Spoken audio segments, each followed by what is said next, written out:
আসসালামু আলাইকুম রহমতুল্লাহি ওবরাকাতুহ ইন্নাল হামদুলিল্লাহ ওয়াসসালাতু ওয়াসসালামু আলা রাসূলিল্লাহ ওয়া বা'দ।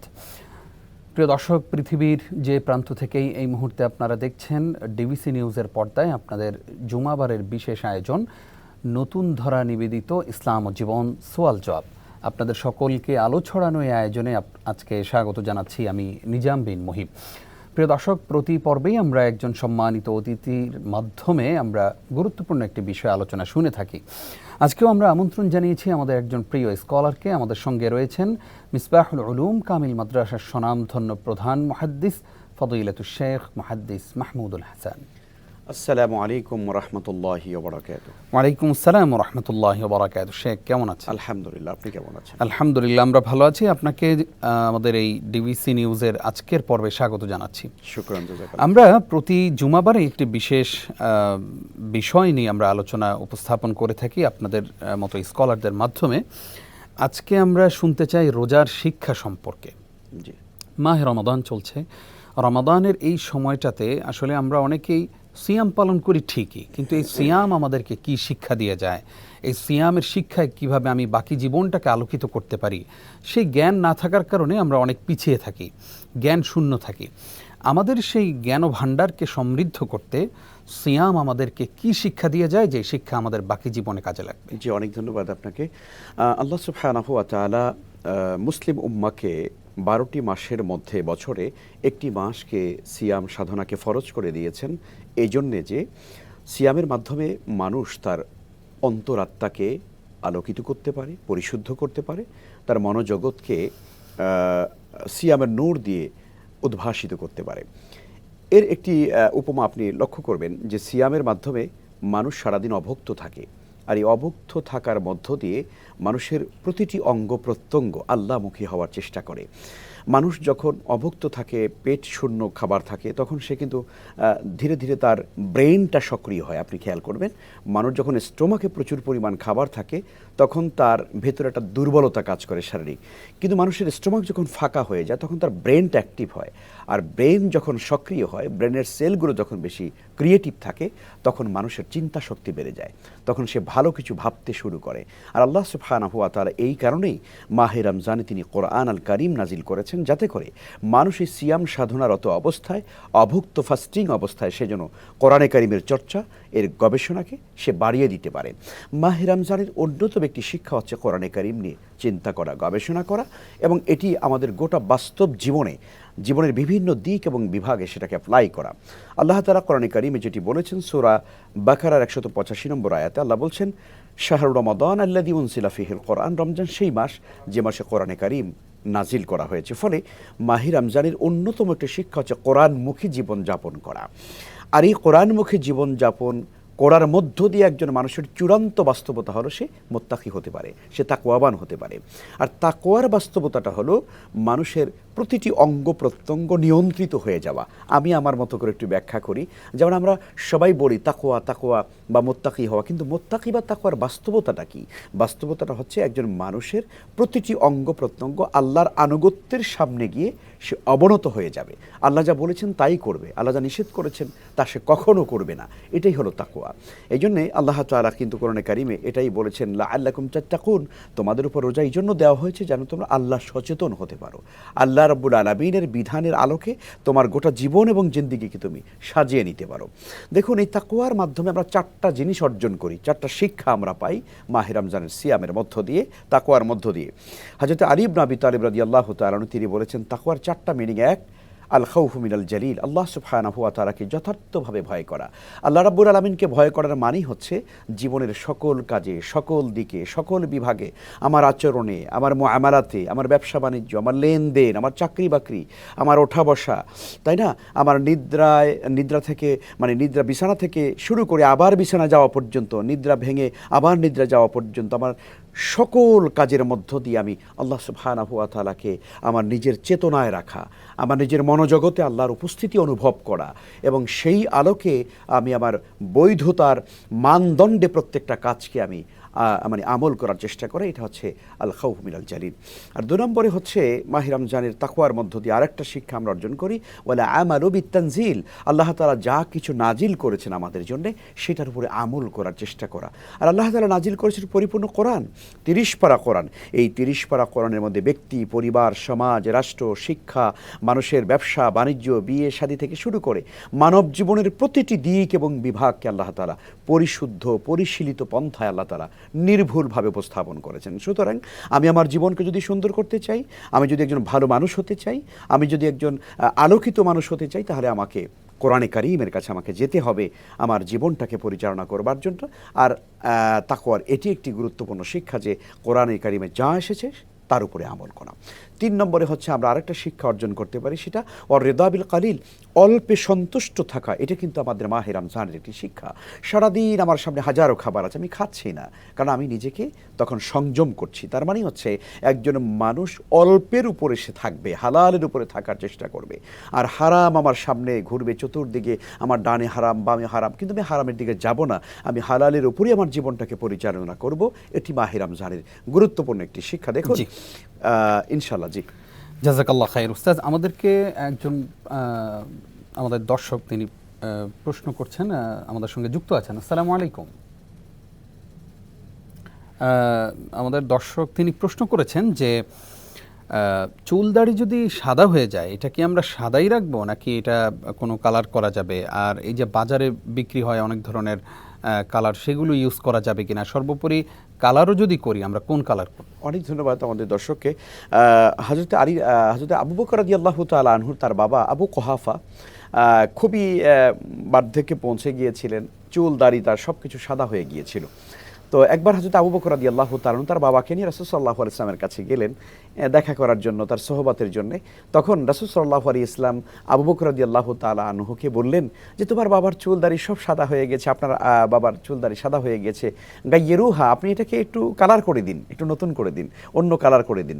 তো এখান থেকে বোঝা যায় যে আসলে চুল দাড়ি কারো যদি সাদা হয়ে যায়, তিনি চাইলে এটাকে তিনি অন্য কালার করতে পারবেন, তবে অবশ্যই সে কালারটা কালো নয়, সেটি কালো করা নিষেধ করা হয়েছে। ওলামায়ে কেরাম এ ব্যাপারে নিষেধ করেন, কারণ কালোর দ্বারা মানুষ কি করে, তার যে অরিজিনাল যে কালারটা আছে সেটাকে লুকিয়ে ফেলা হয়।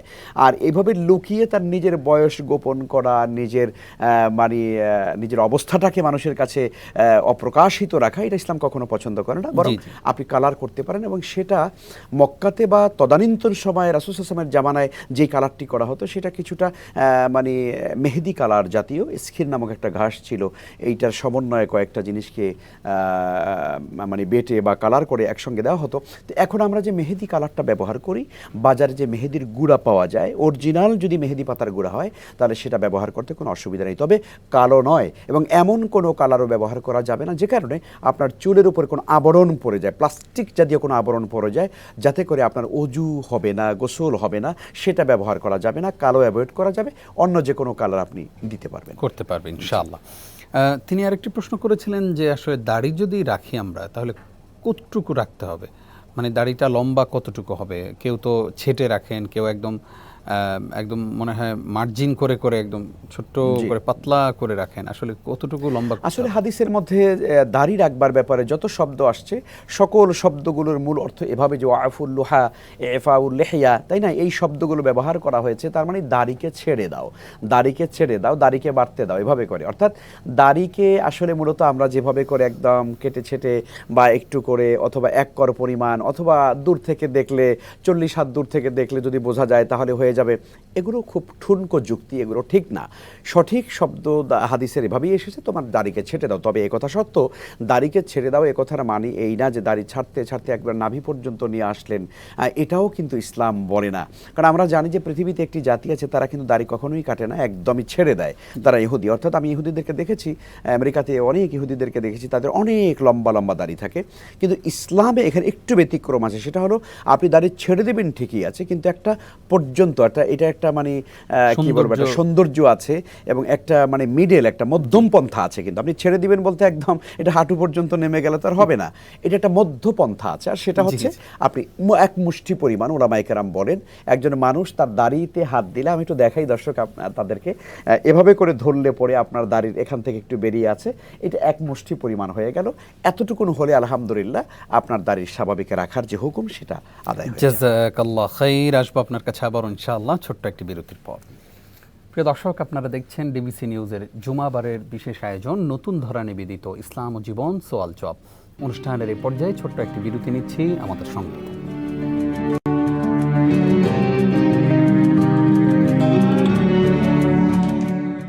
প্রিয় দর্শক, আরও একবার স্বাগত জানিয়ে শুরু করছি ডিবিসি নিউজের শুক্রবারের সাপ্তাহিক অনুষ্ঠান নতুন ধরা নিবেদিত ইসলাম ও জীবন সোয়াল জবাব। আজকে আমাদের সঙ্গে অতিথি হিসাবে রয়েছেন মিসবাহুল উলুম কামিল মাদ্রাসার স্বনামধন্য প্রধান মুহাদ্দিস ফদিলাতুশ শেখ মাহমুদুল হাসান। শেখ, আপনাকে আরও একবার স্বাগত জানাচ্ছি। আমাদের কাছে দুটি প্রশ্ন আছে। একজন প্রশ্ন করলেন যে ওনার কাছে ওনার পর্যাপ্ত সম্পদ আছে, টাকা পয়সা আছে, কিন্তু সব কিছু এফডিআর করা, উনি এই মুহূর্তে জাকাত দিতে পারছেন না। রমজানের পরে কি উনি চাইলে জাকাত দিতে পারবেন? জাকাতের উত্তম সময় কোনটা? জি, অনেক ধন্যবাদ। আসলে মাহে রমাদান যখন আমাদের সামনে আসে তখন আমরা রমাদান কেন্দ্রিক ইবাদত বন্দিগিগুলো করতে চাই। তার মধ্যে জাকাতটা আমরা অনেকেই রমজান টু রমজান আমরা এটা কাউন্ট করে হিসাব করে থাকি। যেহেতু রমজান মাসে যে কোনো ইবাদতের সওয়াব আল্লাহ তাআলা বৃদ্ধি করে দেন, 70 গুণ বাড়িয়ে দেন। তো এখন কোনো ব্যক্তি যদি উনি হিসাবটা যদি রমজান কেন্দ্রিক না করেন, ধরুন শাওয়াল টু শাওয়াল করলেন, তাহলে ওনার জাকাত আদায়ে কোনো অসুবিধা নেই, তাই না? উনি যদি এই মাসে যদি কাউন্ট করতে না পারেন যে ওনার কাছে হয়তো জাকাতের অর্থটা হস্তগত হচ্ছে না, পরে হবে ইনশাল্লাহ, উনি পরবর্তীতে কাউন্ট করে দিলে জাকাত হয়ে যাবে।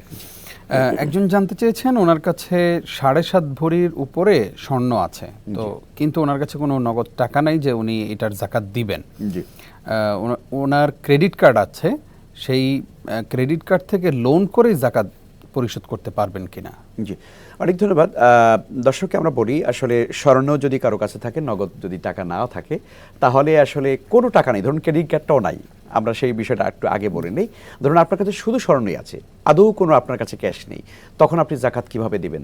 তখন শরীয়তের মাসালা হচ্ছে আপনার ওই যেই পরিমাণ জাকাত আপনার আসছে ওই সম্পদের মধ্যে বা স্বর্ণের ভিতরে অতটুকুন পরিমাণ স্বর্ণ বিক্রি করে হলে আপনাকে কিন্তু জাকাত দিতে হবে। ফলে আমরা বুঝতেই পারি যে আসলে নিসাব পরিমাণ স্বর্ণ, নিসাব পরিমাণ রৌপ্য, নিসাব পরিমাণ অর্থ নগদ ক্যাশ যদি আপনার কাছে থাকে, আমাদের কাছে থাকে, এবং সেটা যদি 1 বছর হয়ে যায় আপনার আমার পারিবারিক সমস্ত খরচ বাদ দিয়ে, তাহলে অবশ্যই আপনাকে 2.5% করে জাকাত দিতে হবে। সেই জাকাত দেওয়ার ক্ষেত্রে আপনাকে যে কোনো মাধ্যমে আপনার টাকা আসুক না কেন আপনাকে দিতে হবে, এবং ক্রেডিট কার্ডের মাধ্যমে সেটা আপনি দিতে পারবেন।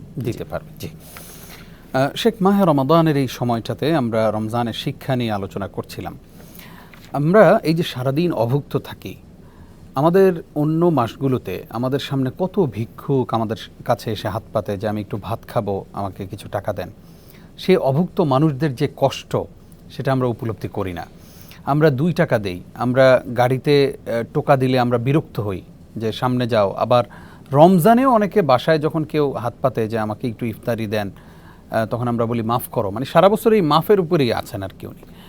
তো জানতে চাই যে এই যে মানুষগুলো সারা বছর অভুক্ত থাকে, কষ্ট করে, তাদের থেকে এই রমজান আমাদেরকে কি শিক্ষা দিয়ে যায়? জি, অনেক ধন্যবাদ। মাহে রমজানকে সেজন্য হাদিসে শাহরুল মুআসাদ বলা হয়েছে, সহমর্মিতার মাস। আমরা মাহে রমজানে এই সিয়াম সাধনা বা সারাদিন আমরা অভুক্ত থেকে খানাপিনা বর্জন করে আমরা কিন্তু এই কষ্টটা অনুভব করতে পারি, অনুধাবন করতে পারি যে আমরা একটি মাস খানাপিনা বন্ধ করার কারণে আমাদের যে কষ্ট হয়, গলাটা শুকিয়ে যায়, পেটটা চোচো করে, ব্যথা করে, তাই না? খাবার না খাওয়ার কারণে এটা আমরা কষ্ট হিসাবে নেই না, কারণ এটি আল্লাহর জন্য করি, এর ভিতরে একটা তৃপ্তি আছে, এর ভিতরে একটা আনন্দ কাজ করে। কিন্তু এতটুকু আমরা কিন্তু বুঝতে পারি যে সারা বছরে যেই অসহায় ছিন্নমূল মানুষেরা, ফুটপাতের মানুষেরা, মানে খাবার পায় না, যারা দুমুঠো খাবার খেতে পারে না, নিরন্ন বিবস্ত্র মানুষগুলো কি কষ্ট করে তাদের জীবন যাপন করে, সেই মানুষ মানুষগুলোর কষ্টের অনুভূতিটা কিন্তু মাহে রমজান আমরা বুঝতে পারি। ফলে আমাদের কিন্তু এখান থেকে একটা লেসন হচ্ছে, আমরা যেন আমাদের চতুর্দিকের এই গরিব অসহায় আত্মপীড়িত মানবতা যারা আছে তাদের প্রতি আমরা যেন একটু সহযোগিতার হাত বাড়িয়ে দিই। রমজান কিন্তু আমাদের সেই শিক্ষাটা দিয়ে থাকে। রাসূলুল্লাহ সাল্লাল্লাহু আলাইহি ওয়াসাল্লামের বিখ্যাত হাদিস, নবীজি বলেছেন, ক্বালা রাসূলুল্লাহ সাল্লাল্লাহু আলাইহি ওয়াসাল্লাম, আল্লাহু ফি আউনিল আবদ মা দামাল আবদু ফি আউনি আখি। আল্লাহ তাআলা ততক্ষণ পর্যন্ত কোনো মানুষের সেবায় নিয়োজিত থাকেন যতক্ষণ কোনো বান্দা অন্য কোনো মানুষের সেবায় এগিয়ে আসে। অন্য হাদিসের মধ্যে রয়েছে, মান কানা ফি হাজাতি আখিহি কানা আল্লাহু ফি হাজাতিহি। কোনো মানুষ যখন কোনো মানুষের হাজত বা প্রয়োজন পুরা করার জন্য এগিয়ে আসে, আল্লাহ তাআলা তার হাজত পুরা করে দেবেন দুনিয়া এবং আখিরাতে। ফলে আমাদের চারদিকে যে দরিদ্র জনগোষ্ঠী আছে এদের প্রতি মাহে রমজানে আমরা আরও বেশি সহমর্মী হব, সহধর্মী হব এবং তাদেরকে এস্টাবলিশ করবার জন্যই কিন্তু ইসলাম আমাদেরকে জাকাত দিয়েছে। সেই জাকাতটাও তাদেরকে প্রোভাইড করার চেষ্টা করব যাতে করে সমাজ থেকে দারিদ্র্য বিমোচন করা যায়। জাযাকাল্লাহ খাইর। খুবই গুরুত্বপূর্ণ প্রশ্নের জবাব আমরা পেলাম। আমাদের কাছে একজন প্রশ্ন করলেন, তিনি জানতে চেয়েছেন যে আপন বড় ভাইয়ের কাছ থেকে জাকাত খাওয়া যাবে কিনা। জি, অনেক ধন্যবাদ। ভাই ভাইকে জাকাত দিতে পারে কিনা প্রশ্নটি হচ্ছে এখানে। হ্যাঁ, ভাই আসলে ভাইকে তার সাংসারিক, তার দৈনন্দিন নিত্য প্রয়োজনীয় যে পুরো মানে জীবন চালাতে যা কিছু দরকার এটা দেয়াটা জরুরি নয়, ইসলামে বাধ্যতামূলক করা হয়নি এটা। তবে হ্যাঁ, আমরা কোনো ভাই আমার অসচ্ছল আছেন, দরিদ্র আছেন, আমি ভাই হিসাবে কি তার দিকে তাকাবো না? এই নৈতিক দায়িত্ববোধ আমাদের আছে। তবে ইসলাম এটাকে ম্যান্ডেটরি করে দেয়নি, যেমনটা একজন সন্তানের উপরে পিতামাতাকে দেখা বাধ্যতামূলক করে দিয়েছে। আমার পিতামাতা তাদেরকে দেখা, তাদের ঔষধ কেনা, তাদের খানা পিনা, তাদের বাসস্থান, তাদের পোশাক আশাক সব কিছু সন্তান হিসাবে আমার মৌলিক দায়িত্ব। এটা আমার জন্য ফরজ, যেমনটা আমার সন্তানকে দেখা দায়িত্ব, যেমনটা আমার স্ত্রীকে দেখা দায়িত্ব। কিন্তু ভাইকে ভাইয়ের দেখা ঠিক ওই আঙ্গিকে বা ওই চিন্তা থেকে ওইভাবে দায়িত্বটা ওইভাবে আসে না। তো সেই বিবেচনায় কোনো সচ্ছল ভাই যদি তার অসচ্ছল ভাইকে যে জাকাত খেতে পারে, জাকাতের জন্য উপযুক্ত বা মুস্তাহেক ওই পরিমাণ দরিদ্র যদি সে হয়ে থাকে যে জাকাত নেয়ার মতো অবস্থা আছে, তাহলে ভাইয়ের কাছ থেকে সে জাকাত নিতে পারবে। জি, জাযাকাল্লাহ খাইর। উস্তাদ, আমরা অনুষ্ঠান শেষ করব। আপনি কষ্ট করে আমাদেরকে সময় দিয়েছেন, ছোট্ট করে যদি বলতেন যে মাহে রমজানটাকে আমরা কিভাবে কাটাবো। জি, মাহে রমজানের পুরো সময়টিকে আমরা চেষ্টা করব একদম শুরু থেকে শেষ পর্যন্ত এটার হক আদায় করে সিয়াম সাধনা করার। বিশেষ করে আমরা সারাদিন সিয়াম সাধনা করি, রাতের বেলা তারাবির নামাজ পড়ি, কোরআন তেলাওয়াত, জিকির আজকার যাই করি না কেন সকল কাজগুলোকে সুবিন্যস্ত করে পরিকল্পিতভাবে একদম রুটিন মাফিক করার চেষ্টা করব। আজ করলাম, কাল করলাম না, 10 দিন করলাম, এরপরে 15 দিন পরে আর ছেড়ে দিলাম, এটা যেন না হয়। আর সেই সাথে মাহে রমজানের সামগ্রিক ইবাদতগুলোকে সুন্দর করবার জন্য একটি হাদিসকে আমরা সবসময় মাথায় রাখবার চেষ্টা করব। সেটি রাসূলুল্লাহ সাল্লাল্লাহু আলাইহি ওয়াসাল্লাম বলেছেন, মান লাম ইয়াদা কাওলা যুরি ওয়ালা আমালা বিহি ফালাইসা লিল্লাহি হাজাতুন ফিহি আইয়াদা তাআমাহু ওয়া শারাবা। আল্লাহ তাআলা বলেন এর হাদিসে কুদসি যে যেই ব্যক্তি মাহে রমজানে অবক্ত থাকলো, খানাপিনা বর্জন করলো, কিন্তু পাপের কাজ ছাড়তে পারলো না, মিথ্যে কথা ছাড়তে পারলো না, অশ্লীল কথা ছাড়তে পারলো না, অযথা অপ্রয়োজনীয় গল্প ছাড়তে পারলো না, সে ব্যক্তির পানাহার বর্জন করাতে আমি আল্লাহর কোনো দরকার নেই। তাহলে বোঝা গেল মাহে রমজান শুধু খানাপিনা বর্জন করার নাম নয়, বরং মাহে রমজানে আমরা সময়টাকে কাজে লাগাবো, কোরআন তেলাওয়াতে সময় কাজে লাগাবো, জিকির আজকারে সময় কাজে লাগাবো, ইবাদত বন্দিগির মধ্য দিয়ে, দান সাদাকার মধ্য দিয়ে, ভালো কাজের মধ্য দিয়ে, ভালো পরামর্শের মধ্য দিয়ে, দিনের পথে মানুষদেরকে দাওয়াতের মধ্য দিয়ে, এভাবে করে প্রত্যেকটা মুহূর্ত কাজে লাগাইলে ইনশাআল্লাহ তাআলা আমরা আশা করি রমজান যেই জন্য এসেছিল সেই কাঙ্ক্ষিত লক্ষ্যে ইনশাআল্লাহ আমরা পৌঁছাতে পারব। ইনশাআল্লাহ। জাযাকাল্লাহ খাইর উস্তাদ, কষ্ট করে আপনি আমাদেরকে সময় দিয়েছেন, জ্ঞানের আলোয় আমাদেরকে আলোকিত করেছেন। আমাদেরকে সময় দেওয়ার জন্য আপনাকে ধন্যবাদ জানাচ্ছি। বারাকাল্লাহু ফিকুম। আমিন ওয়া ইয়্যাক। প্রিয় দর্শক, এই ছিল আমাদের আজকের আয়োজন। আপনারা এতক্ষণ দেখছিলেন নতুন ধরা নিবেদিত ইসলাম ও জীবন সওয়াল জবাব। আজকের মতো এটুকুই। আগামী সপ্তাহের পর্ব দেখবার আমন্ত্রণ জানিয়ে এখানে বিদায় নিচ্ছি আমি নিজাম বিন মুহিব। হাযা মা ইনদি ওয়াল ইলমু ইনদাল্লাহ। আসসালামু আলাইকুম ওয়া রাহমাতুল্লাহ।